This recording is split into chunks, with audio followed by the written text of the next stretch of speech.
Welcome to socio concepts. और आज हम फिर से आपके लिए एक नए थिंकर की थेरीज़ लेकर आए हैं। तो कल के लेक्चर में हमने जी.एच. मीड को पढ़ा था, जी.एच. मीड और सिम्बॉलिक इंटरेक्शनिज्म।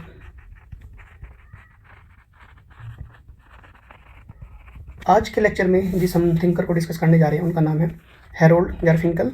ठीक है, और इनकी जो मेन थियरी है वो एथनो मेथडोलॉजी, इनको फादर ऑफ एथनो मेथडोलॉजी कहा जाता है। तो दोस्तों, ये जो हैरोल्ड गारफिंकल की थेरीज़ हैं वो काफ़ी इंटरेस्टिंग है, और हो सकता है कि शुरुआत में आपको लगे कि थोड़ा सा आपको समझ में नहीं आ रहा है। बस थोड़ा सा पेशेंस बना के रखिए और आपको फिर बाद में मज़ा आ जाएगा। You would find his theories very interesting, और मैं कोशिश करूँगा कि आपको ना बिल्कुल सिंपल तरीके से समझाऊँ। ठीक है, तो स्टार्ट करते हैं। तो फ्रेंड्स, एथनो मेथोडोलॉजी से स्टार्ट करते हैं कि एग्जैक्टली है क्या है। तो इसको हम ब्रेक करते हैं। तो ये ब्रेक करते हैं तो क्या कहता है, एथनो, ठीक है, मेथड और लॉजी, ये 3 वर्ड से बना है। एथनो मीन्स होता है पीपल और स्पेसिफिक ग्रुप। मेथड होता है tools used by the people, और लॉजिक मतलब स्टडी। यानी ethno methodology is the study about the tools used by the people. ठीक है, तो इसके बारे में अब इसको समझते हैं और सिंपल भाषा में। फ्रेंड्स देखिए, जब मैंने आपको इमाइल डर्कहाइम पढ़ाया था तो इमाइल डर्कहाइम पढ़ाते टाइम मैंने सोशल ऑर्डर की बात करी थी। ठीक है, सोशल ऑर्डर की स्टेबिलिटी कैसे आती है सोसाइटी में। तो बेसिकली इमाइल डर्कहाइम क्या बताते हैं, इमाइल डर्कहाइम कहते हैं कि जो हमारी वाई सोशल ऑर्डर या हमारी सोसाइटी में स्टेबिलिटी क्यों आती है। ठीक है, और जैसे एक मैंने बताया था आपको ऑर्गेनिक सोलिडारिटी की बात बताई थी आपको, है ना, ऑर्गेनिक सोलिडारिटी।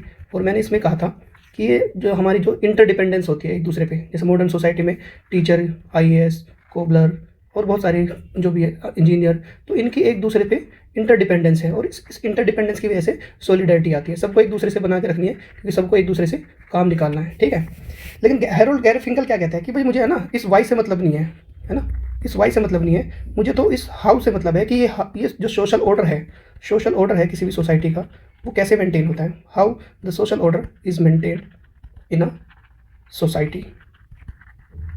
ठीक है, और इसके लिए फ्रेंड्स वो है ना हैरोल्ड गारफिंकल, वो लोगों के द्वारा जो मेथड यूज़ किए जा रहे हैं उनके बारे में स्टडी करते हैं। लोगों के बारे में यानी फोक्स के बारे में, फोक्स के द्वारा, जो कॉमन पीपल के द्वारा जो होते हैं। हम ये नहीं कि अच्छा कोई बहुत नॉलेजेबल बंदा है, कोई रेशनल बंदा है, वो कैसे अपने मेथड्स यूज़ कर रहा है, नहीं, जो आम जनता के द्वारा, आम लोगों के द्वारा जो मेथड्स यूज़ किए जा रहे हैं सोशल ऑर्डर को एस्टेब्लिश करने में, उनके बारे में स्टडी करी है उन्होंने।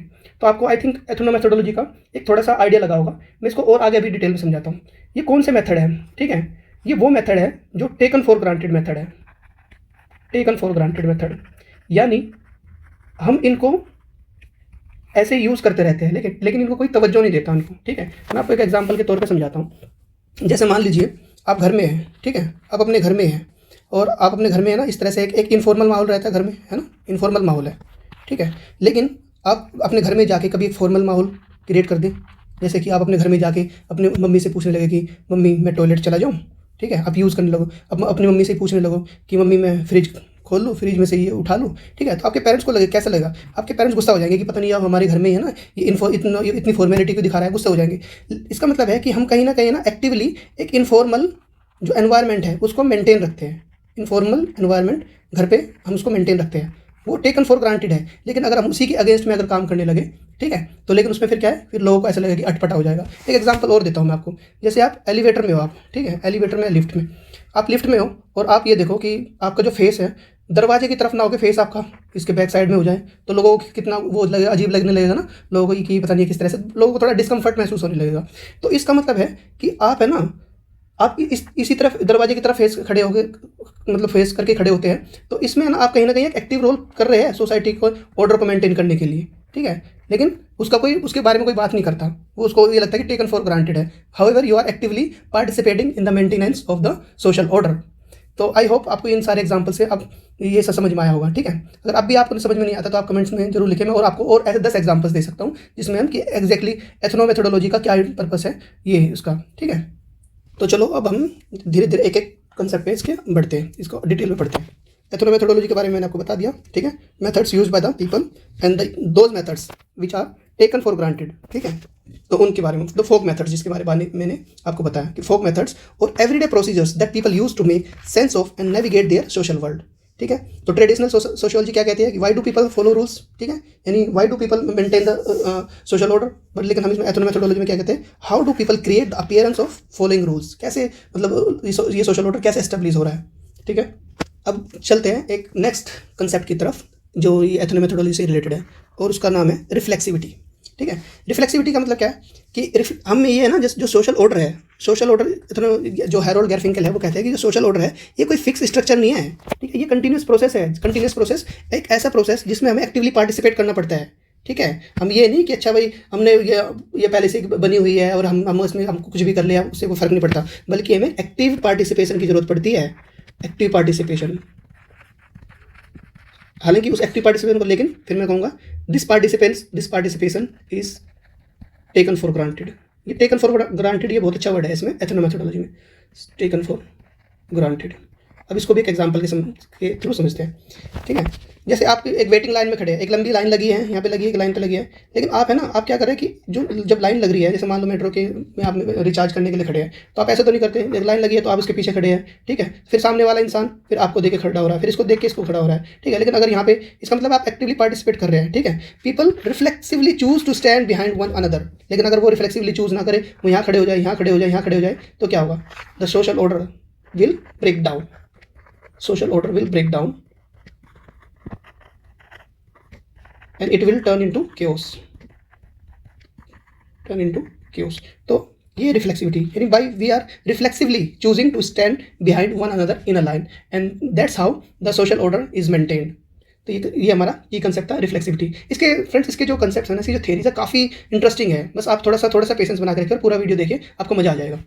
इसका एक और नेक्स्ट बहुत इंटरेस्टिंग कंसेप्ट है, द कंसेप्ट ऑफ इंडेक्सिकलिटी। अब ये क्या है, इंडेक्सिकलिटी क्या है, इसका ये मतलब है कि the meaning of any word, gesture और एक्शन इज इंडेक्स्ड और tied to its specific context. यानी हम क्या बोल रहे हैं और क्या नहीं बोल रहे हैं, वो हमारे है ना, वो उसका जो मीनिंग आएगा वो हमारे कंटेक्स्ट से आएगा, ठीक है। जैसे मान लीजिए आपकी और आपके पार्टनर की, आपके और आपकी वाइफ की जो मान लीजिए लड़ाई हो गई, ठीक है, यहाँ पे आपने ओके बोला, तो यहाँ पे ओके आपने अपनी वाइफ को लड़ाई होगी, बहस हो गई, ठीक है, और आपने ओके बोल दिया, तो यहाँ पे तो इस ओके का मतलब, हालांकि ओके का मतलब क्या होता है कि चलो ठीक है, लेकिन यहाँ पे तो बवाल मच जाएगा। यहाँ पे अपने और लड़ाई में अगर ओके बोल दिया, लेकिन अगर मान लो कि कोई डॉक्टर है वो सर्जरी कर रहा है, ठीक है, वो सर्जरी करते टाइम उसने सर्जरी कंप्लीट करने के बाद बोल दिया ओके, इसका मतलब है कि भाई सर्जरी उसकी बहुत ठीक ठाक हो गई, बहुत अच्छी हो गई, ठीक है। ओके वर्ड हालांकि देखो सेम मीनिंग है, लेकिन डिफरेंट कंसेप्ट में, डिफरेंट कंटेक्स्ट में डिफरेंट उसका मीनिंग निकल के आ रहा है। तो इंडेक्सिकलिटी का कंसेप्ट यही है कि भाई जो किसी भी हम हमारी जो लैंग्वेज का या हमारे जो कम्युनिकेशन का, ठीक है, हमारे वर्ड्स का जो मीनिंग निकल के आता है वो कंटेक्स्ट पे डिपेंड करता है, ठीक है। तो ये कंसेप्ट ऑफ इंडेक्सिकलिटी है।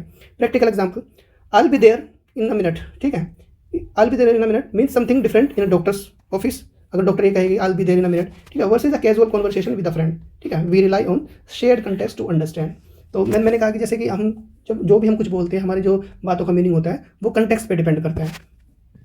नेक्स्ट जो हमारा एक एक्सपेरिमेंट है, ये हैरोल्ड गैरफिंकल का एक एक्सपेरिमेंट है, ठीक है, इसको बोलते हैं ब्रीचिंग एक्सपेरिमेंट। ये भी काफ़ी इंटरेस्टिंग है, ठीक है। तो इसमें क्या था, जो मैंने आपको एग्जांपल बताया था कि उसने अपने स्टूडेंट्स को, हैरोल्ड गैरफिंकल ने अपने स्टूडेंट्स को कहा कि भाई आपको है ना घर जाके इनफॉर्मल बिहेवियर की तरह नहीं रहना, आपको ना स्ट्रेंजर्स की तरह बात करनी है, ठीक है। जैसे मैंने बताया कि अच्छा वो ये कह दे कि चलो मम्मी मैं बाथरूम यूज़ कर लूँ, मम्मी मैं फ्रिज खोल लूँ, है ना, इस तरह से। तो अगर वो इनफॉर्मली स्ट्रेंजर्स की तरह बात करने लगेंगे फॉर्मली, तो क्या है कि वो मम्मी पापा हो सकता है गुस्से हो जाए, ठीक है। तो ये ब्रीचिंग एक्सपेरिमेंट है। तो ये ब्रीचिंग एक्सपेरिमेंट से ये पता चलता है कि हम इनफॉर्मली है ना, हम बहुत सारी चीज़ें, हम मतलब ऐसी कुछ बहुत सारी चीज़ें इनविजिबल होती है जिसकी वजह से हमारा सोशल ऑर्डर मेंटेन रहता है। अगर हम उसमें थोड़ा सा भी रोल रिवर्स कर दिए, हम थोड़ा सा उसमें अलग से बिहेव कर दिए, जो हमने एक ऑर्डर मेंटेन कर रखा है, अगर थोड़ा सा भी उसमें अपना अलग से चीज़ डाल दें, तो वो कहीं ना कहीं जो केओस हो जाएगा, डिसरप्शन हो जाएगा, ठीक है, और जो सोशल ऑर्डर है वो ब्रेक हो जाएगा, ठीक है। जैसे अगर एक बार्गेनिंग एक्सपेरिमेंट था कि अगर मान लो भाई कोई आप कहीं पे किसी मॉल में गए और आपको वहाँ पे बोल दिया कि भाई ये तो फिक्स प्राइस का शोरूम है, डिपार्टमेंट है,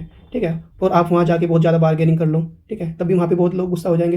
तो आपकी अपने से सेंस का इस्तेमाल करके भाई ये फिक्स प्राइस डिपार्टमेंट है, आपने अपने सेंस का इस्तेमाल किया ना, वो हो रहा है, आप एक्टिवली पार्टिसिपेट कर रहे हो, लेकिन ठीक है, तो उसकी वजह से जो आपने इस्तेमाल किया तो आपने भाई उससे बार्गेनिंग ही नहीं करी। लेकिन ये सब जानने के बावजूद कि अगर फिक्स प्राइस डिपार्टमेंट और फिर आप उसके बाद बार्गेनिंग करो, तो क्या है, these experiments reveal the intense emotional stress and confusion that occur when the invisible social order is disrupted। तो जो इनविजिबल जो सोशल ऑर्डर है तो वो एक तरह से जो डिसरप्ट हो जाएगा पूरा, अगर हम थोड़ा सा भी अपना रोल रिवर्स कर दें हम, ठीक है। तो ये था। इसके लास्ट थ्योरी पे आते हैं, इसका नाम है एटसेट्रा प्रिंसिपल, ठीक है। जैसे इसके नाम से ही पता चल रहा है आपको, इस एटसेट्रा प्रिंसिपल का क्या मतलब है कि जब हम कम्युनिकेट करते हैं, ठीक है, हम किसी के साथ भी कम्युनिकेट करते हैं, तो हम है ना, मतलब ऐसा नहीं है कि एक एक चीज़ पूरी डिटेल में बताते हैं उनको, ठीक है। कुछ चीज़ें होती है जो है ना हम अपने कॉमन सेंस के नॉलेज से ही उसको समझ लेते हैं, ठीक है। And it allows social life to move smoothly without a constant clarification. हमें कुछ कंटेक्स्ट से कुछ चीज़ समझ में आती है, हमारी कुछ कॉमन सेंसिकल नॉलेज होती है। जैसे कि आप अगर मान लो कि आप घर पे होते हो, ठीक है, और आप अपनी मम्मी से बोल दो कि मम्मी मैं तो दूध लेने जा रहा हूँ, तो आपकी मम्मी ये तो नहीं कहेगी कि अच्छा कैसे जा रहा है। अगर मान लो आप आपके घर में कार नहीं है, ठीक है, और बाइक है, ठीक है, तो ये कॉमन सेंस की बात है कि या तो बाइक से जाएगा पैदल जाएगा, तो आपकी मम्मी ये तो नहीं कहेगी कि कार से जा रहा है बाइक से जा रहा है। अच्छा कौन सी दुकान से लाएगा, ठीक है, कितने की दूध कितने रुपए किलो है, कितनी देर में आ जाएगा, ठीक है। तो ये बहुत सारी कॉमन सेंसिकल नॉलेज है कि भाई पास की दुकान में तो यहाँ से 5-7 मिनट में आ जाएगा, ठीक है। बाइक से जाएगा तो और जल्दी आ जाएगा, उससे पैदल जाएगा तो मतलब एक बहुत जो है ना जो माइन्यूट डिटेल्स है, बहुत छोटी छोटी चीज़ें हैं ना, जो है ना हम उनके बारे में पूछते हैं। कुछ जो डिटेल्स होती है we fill our sales conversation में, हम अपने आप ही उसको फिल कर लेते हैं, ठीक है। तो उसको बोलते हैं एटसेट्रा प्रिंसिपल। तो ये है this is how we communicate by filling the gaps in a conversation with some common sensical knowledge. तो ये था हमारा एटसेट्रा प्रिंसिपल। आई होप आपको ये जितनी भी चीज़ें काफ़ी इंटरेस्टिंग थी और ये मैंने बहुत आपको अच्छे से समझाने की कोशिश करी है।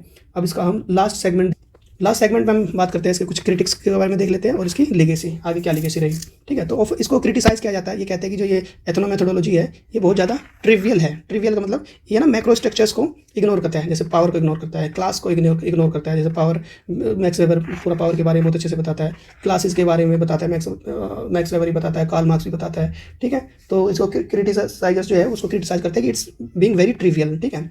लेकिन अगर इसकी कंट्रीब्यूशन देखी जाए, it gave birth to conversation analysis, paved the way for modern studies on work place interaction and technology. तो वर्क प्लेस में हमारी जो इंटरेक्शंस होती है वो कैसे अच्छी हो जाए, ठीक है, टेक्नोलॉजी का उसमें आगे चल के क्या किस तरह का टेक्नोलॉजी क्या रोल निभाएगा। तो ये माइक्रो लेवल की इंटरेक्शंस है, उसी के बेसिस पे जो चीज़ें आगे और अच्छी करेगा ये। तो इसने ये लेगेसी था। And it also forced socialist to look at the micro foundations of macro structures. जो मैक्रो स्ट्रक्चर्स है, बड़ी बड़ी हमारे रिलेशंस है, फैमिली है, ठीक है, बड़ी बड़ी चीज़ें है, ब्यूरोक्रेसी है, उसके भी हमें माइक्रो लेवल पे जाके, माइक्रो लेवल पे और ऐसी चीज़ें जो हम बहुत ज़्यादा इनविजिबल होती है और हम उनको टेकन फॉर ग्रांटेड लेते हैं, उनके बारे में जाके बात करना, ठीक है। तो सोशलॉजिस्ट को आगे आने वाले जो सोशलॉजिस्ट है उसके बाद उन्होंने फिर माइक्रो फाउंडेशन पे बहुत ज़्यादा काम किया, जो भी हमारी बड़ी बड़ी स्ट्रक्चर्स है। तो आई होप आपको ये समझ में आया होगा, ठीक है। अगर आपको पूरे इसमें कहीं भी किसी भी थियरी में आपको कोई अगर प्रॉब्लम आती है तो आप उसमें कमेंट करके लिख सकते हैं और मैं आपको उसका जवाब जरूर दूंगा। Thank you.